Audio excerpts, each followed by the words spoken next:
hvert fald et forsøg, bliver det til.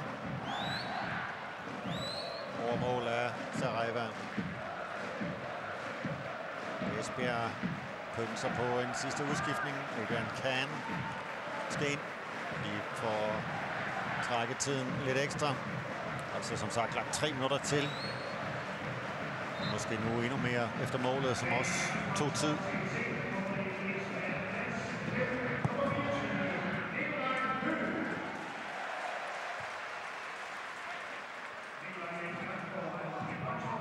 Tim Jansen.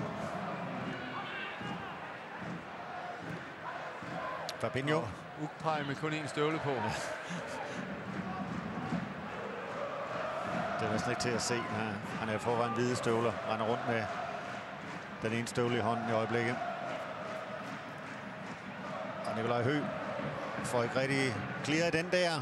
Giver HB Køge et let hjørnespark. Og OP vil godt have en hovedstærk mand ind nu. Ja, det får han så også her. Står han Adrian Can ind. I stedet for en anden mand, der også godt kan bruge hovedet. Som Jansen bliver pillet ud. Ja, han er jo tårnhøj, Adrian Can. Ja. Og Tim Jansen tager så selvfølgelig ekstra god tid til at forlade banen her. En hastværk. Vi er inde i det andet minuts overtid, der er lagt 3 til, som I kan se. Og Lars Bjerring er lige pludselig listet med op. Ja.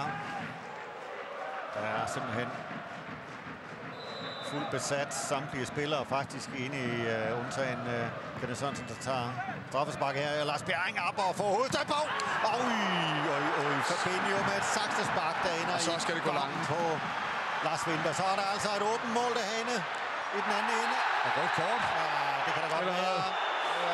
Han er stort set sidste mand jo, Thomas Sørensen. Ja. Han slipper med gul, Kenneth Sørensen. Og en dramatisk afslutning. Prøv at se der. Der er heller ikke noget, hvad skal vi sige, stort frispark, han laver, men... Godt komme op af Lars Bjerring. Det var det. Se det igen her. Og der er så saksesparker fra Fabinho. Lige i favnen på Lars Vinte. Men da. Herlig afslutning på festlighederne her i Esbjerg. 2 mål i de første 3 minutter, og så får vi ellers også 2 mål i de sidste 10 minutter.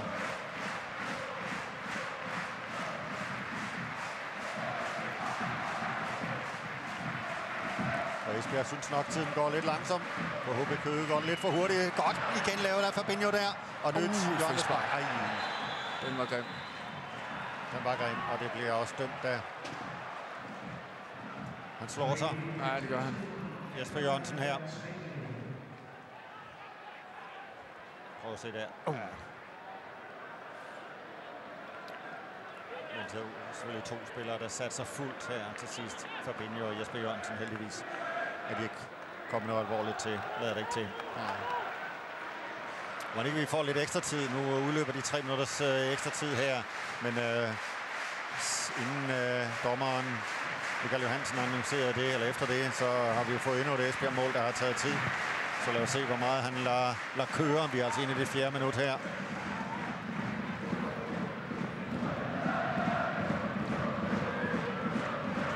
Så Rix. Så skal de trække tiden, Esbjerg. Så kan de bruge bold. Omgangen rigtig fornuftig nu. Og der udløber tiden så, og Esbjerg kan knytte nerverne.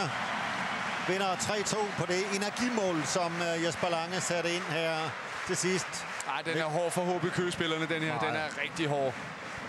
Ja, men de tror jo på et tidspunkt der ved udligningen, ja, så får de det ene point. Ja, og Riskabalius og Uwe Petersen kan takke hinanden efter kampen her. Og det virker alligevel til at være godt humør, men det var meget, meget tæt på, at HB Køge havde nappet det ene point. Og de har fortjent det ene point i dag, synes jeg, HB Køge herovre. Men